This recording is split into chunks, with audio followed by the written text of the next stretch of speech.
नमस्कार।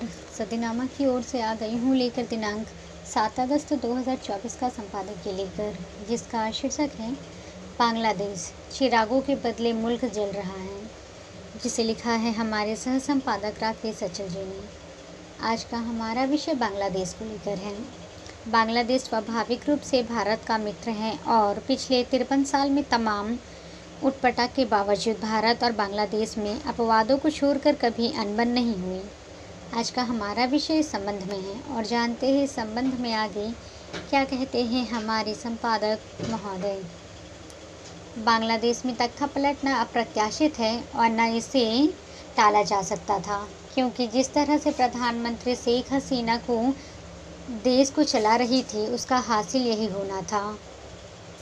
शेख हसीना अपने मुल्क में तख्ता पलट होते ही पद से इस्तीफा देकर भारत में शरणार्थी बन गई है, लेकिन बांग्लादेश की आग की जलन आसपास पड़ोसी में भी महसूस की जा रही। 53 साल के बांग्लादेश को ये दिन क्यों देखना पड़ रहा है, इसका विश्लेषण अब बहुत ज़रूरी हो गया है। आज से 53 साल पहले 16 अगस्त 1971 को बांग्लादेश जिन परिस्थितियों में बना था, तब से आज तक बहुत कुछ बदला है। बांग्लादेश में ठीक वैसे ही राजनीतिक चली जा रही है जिसका विरोध अक्सर भारत में विभिन्न राजनीतिक दल करते आ रहे हैं। आपको याद होगा कि भारत ने 6 नवंबर 1971 को बांग्लादेश को एक स्वतंत्र देश के तौर पर मान्यता दी थी। हालांकि तब तो पाकिस्तान का पूर्वी हिस्सा था। कोई 10 दिन बाद बांग्लादेश को पूर्ण आज़ादी मिली थी, जब पाकिस्तान की सेना ने भारत की सेना के सामने हथियार डाल दिए थे। बांग्लादेश स्वाभाविक रूप से भारत का मित्र है और पिछले 53 साल में तमाम उटपटांग के बावजूद भारत और बांग्लादेश में अपवादों को छोड़कर कभी अनबन नहीं हुई। जानकार कहते हैं कि दक्षिण एशिया के देशों में बांग्लादेश के सबसे करीबी संबंध भारत के साथ ही हैं। सिर्फ व्यापार के स्तर पर बात करें तो दोनों देशों के बीच 10 अरब डॉलर का कारोबार होता है, जो पूरे दक्षिण एशिया में सबसे ज़्यादा है। पाकिस्तान बनने के 24 साल बाद ही बांग्लादेश का उदय हुआ। क्यों हुआ ये सब जानते हैं, इसकी तफसील में जाना शायद ज़रूरी नहीं है। बांग्लादेश में तख्ता पलट की वजह से बांग्लादेश में सरकारी नौकरियों में कोटा समाप्त करने की मांग को लेकर पिछले महीने से छात्रों का आंदोलन है, लेकिन बाद में यह एक व्यापक सरकार विरोधी आंदोलन में बदल गया और आग ऐसी भड़क गई कि प्रधानमंत्री शेख हसीना को देश छोड़कर जाना पड़ा।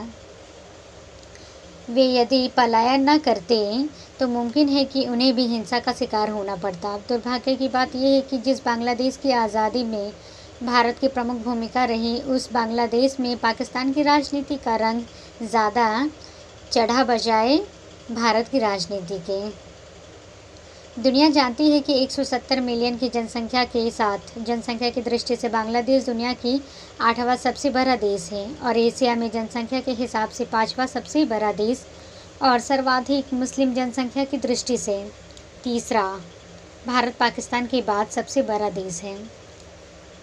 आधिकारिक बंगाली भाषा दुनिया में 7वीं सबसे ज़्यादा बोली जाने वाली भाषा है, जिसका उपयोग बांग्लादेश के साथ साथ पड़ोसी राष्ट्र भारत के पश्चिम बंगाल, त्रिपुरा और असम में भी किया जाता है। बांग्लादेश के साथ भारत का एक पड़ोसी का ही नहीं बल्कि एक सांस्कृतिक और भाषाई रिश्ता भी है। इसे आप रोटी बेटी का रिश्ता भी कह सकते हैं। शेख हसीना भारत के नेहरू परिवार की राजनीति से मेल खाती राजनीति की उपज है, लेकिन उन्होंने न कभी चाय बेची और न कभी परिवारवाद की राजनीति का विरोध किया। उन्हें अपने पिता शेख मुजीब की वजह से राजनीति में जगह ज़रूर मिली, लेकिन आसानी से नहीं। उन्होंने अपना बहुत कुछ खोया भी है। शेख हसीना के पिता, माँ और 3 भाई 1975 के तख्ता पलट के मारे गए थे। तख्ता पलट में उस हादसे के बाद भी उन्हें राजनीतिक सफलता आसानी से नहीं मिली। उन्होंने 80 के दशक में बांग्लादेश के जनरल इरशाद के सैनिक शासन के खिलाफ जो मुहिम छेड़ी, उसके दौरान उन्हें कई बार जेल जाना पड़ा। जनरल इरशाद के बाद भी उन्हें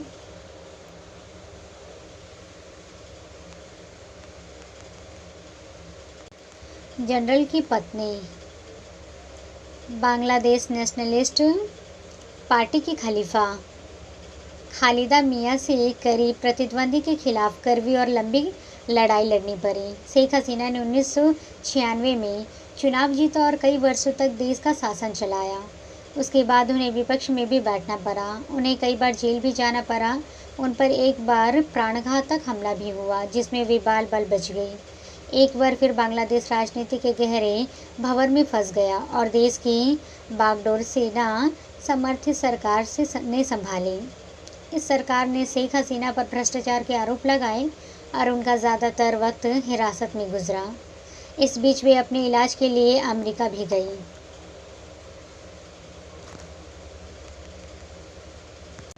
और ये अंदाज़ा लगाया जा रहा था कि वे जेल से बचने के लिए शायद वापस लौट कर ही ना आए, लेकिन वे वापस लौटी। 2 साल के सैनिक शासन समेत 7 साल बाद 2008 में हुए संसदीय चुनावों में विजय प्राप्त की। शेख हसीना अब शायद ही बांग्लादेश की सियासत में वापस लौट सकें। बांग्लादेश में तख्तापलट की असली वजह विपक्ष का सफाया और देश की खराब आर्थिक स्थिति के साथ है। कारण 1979 के स्वतंत्रता संग्राम में भाग लेने वालों के लिए नए देश में 30% की आरक्षण नौकरियों में देने का फैसला रहा। नौजवान यह मांग कर रहे थे कि जिन लोगों ने मुक्ति आंदोलन में हिस्सा लिया था अब वे 60-65 के हो चुके हैं। ऐसे में उन्हें नौकरियां की दरकार ही नहीं, नाहक उनके परिजनों को आरक्षण मुहैया कराया जा रहा है। नौजवानों की इस मांग पर हसीना में 2018 में यह आरक्षण निरस्तर भी कर दिया, पर उस आरक्षण के लाभार्थी कोर्ट गए।